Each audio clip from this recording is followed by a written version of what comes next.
హరే కృష్ణ అండి. అందరూ ఎలా ఉన్నారు?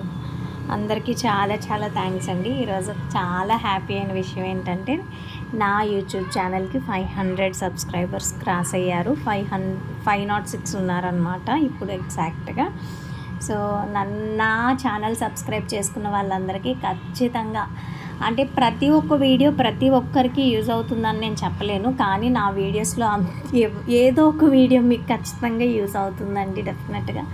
అండ్ ప్లీజ్ నా వీడియోస్ అన్నీ వాచ్ చేయండి. మీకు ఇంట్రెస్ట్ ఉంటే లైక్ చేసి, మీకు నచ్చింది అంటే లైక్ చేసి కామెంట్ చేయండి.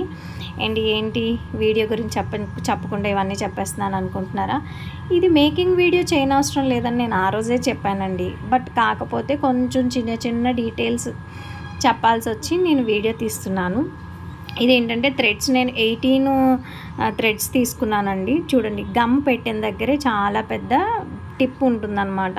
సో గమ్ పెట్టగానే నేను దాన్ని కొంచెం గోరుతో లాగి దాన్ని ఈక్వల్గా కట్ చేశాను. సో అక్కడే ఉంది ట్రిక్ అంతా. ఒక దాని మీద ఒకటి పడుకున్నా మనం గోరుతో వెంటనే ఇది చేసామనుకోండి, సో అది ఎలా అయితే ప్లేస్ అవుతుందో అక్కడ, సో ఆ ప్రకారంగానే మనం థ్రెడ్ చుడుతూ ఉంటాము. సో ఇంకా ఏం ప్రాబ్లం ఉండదన్నమాట. మధ్యలో చిన్న చిన్న అడ్జస్ట్మెంట్స్ చేసుకుంటూ ఉండాలి. సో అలాగే థ్రెడ్ పెట్టిన వెంటనే థ్రెడ్ చుట్టకూడదండి, దాన్ని కాసేపు అలానే ఉంచాలి గ్లూ ఆరినంత వరకు. సో ఈలోపు నేను ఆల్రెడీ వేరే ఇంకొకటి చేశాను. సో దాంతో అయితే నేను మీకు చూపిస్తాను. చూడండి, ఇది లాస్ట్ టైం మనం 12 కలర్స్ చేసాము, ఇంకో 2 కలర్స్ చేయలేదు, గుర్తుంది కదా. సో అందులో ఒకటి అనమాట, ఒకటి వైట్, ఒకటి ఇది. వైట్ ఆల్రెడీ నేను చేసేసాను. సో ఇది ఇంకొకటి అనమాట. సో థ్రెడ్ చుడుతున్నప్పుడే నెమ్మదిగా మనకి ఎక్కడైనా గ్యాప్స్ వస్తుంది అనుకుంటే ఒకసారి బ్యాక్ వెళ్ళి ఇలా నెమ్మదిగా చేసేస్తూ ఉంటే వచ్చేస్తుందండి. ఇందులో ఏంటంటే మనం ఇలా థ్రెడ్ ర్యాప్ చేస్తూ ఉంటే ఎవరి స్టైల్ వాళ్ళకు ఉంటుంది. నేనైతే బ్యాంగిల్ రోల్ చేస్తున్నాను, కొంతమంది థ్రెడ్నే రోల్ చేస్తారనమాట. సో ఎవరి స్టైల్ వాళ్ళది. మీకు ఏదైతే ఈజీ అనుకుంటున్నారో మీ ఈజీ దీన్ని బట్టి మీరు చేసుకోండి. చాలా చాలా సింపుల్ అండి. నేనైతే ఇప్పటి వరకు అట్లీస్ట్ ఒక 200 అబోనే చేసుంటాను మెటల్ బ్యాంగిల్స్ అనేది. సో అంతేకాకుండా మెటల్ బ్యాంగిల్స్ చేసేటప్పుడు ఫస్ట్లో నాకు చేతులు మొత్తం కంప్లీట్గా తిమ్మిరి పట్టేసేవి అండ్ చేతులు కూడా బాగా నొప్పి వచ్చేవన్నమాట. తర్వాత నెమ్మదిగా చేస్తే నాకు దాంట్లో ఉండే ఈజీ థింగ్ ఏంటనేది నెమ్మదిగా అలవాటు అయింది. చూసారా, అది నేనేం ఫాస్ట్ ఫార్వర్డ్లో పెట్టలేదు, నేనే ఫాస్ట్గా చేస్తున్నాను అనమాట.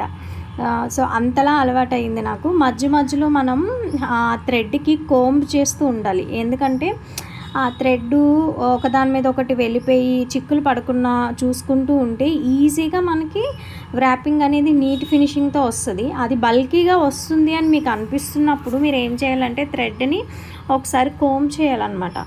సో అలా కోంబ్ చేయటం వల్ల మనకి ఈజీగా వస్తుంది. ఇలా నాకు బాగా ఎక్కువ సార్లు చేయటం వల్ల ఇది బాగా అలవాటు అయిపోయిందండి.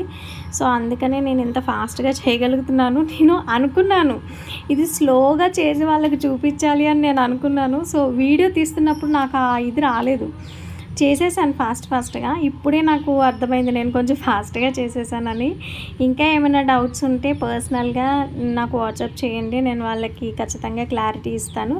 సో ఇప్పుడు చూడండి, ఇంకా లాస్ట్ ఫైనల్ టచ్ కూడా 2 అంటే మనకి ఒక బబుల్ ఎక్కడైతే వస్తుందో ఆ డాటుకు మధ్యలో తీసుకున్నానండి నేను.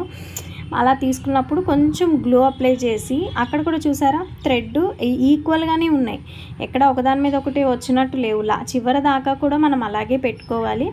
అండ్ తర్వాత ఈ గ్లూని ఇలా అతికిచ్చేసుకొని ఫస్టే ఆడిచి పెట్టుకోవాలి. గ్లూ అక్కడ పెట్టేస్తే అదే ఆరుతుంది కదా అని వదిలేయకూడదండి, మనం చేతితో దాన్ని ఖచ్చితంగా తుడవాలన్నమాట గ్లూని. సో ఇది నేను ఆల్రెడీ ఇవన్నీ చేసేసాను, ఒక్క బ్యాంగిల్ మాత్రమే ఉంచాను అనమాట మీకు చూపించడానికి.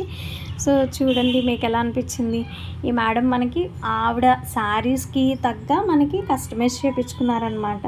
సో ఈవిడెవరో కాదు, విజయనగరమే, మా ఊరే అనమాట. సో నేను విజయవాడ ఉంటున్నాను కానీ నేనైతే విజయనగరం పిల్లలు అనమాట. సో మా అమ్మగారు వాళ్ళది విజయనగరం, మా అత్తగారు వాళ్ళది వైజాగ్ అనమాట. లాస్ట్ వరకు చూసినందుకు చాలా చాలా థ్యాంక్ యూ అండి. బాయ్.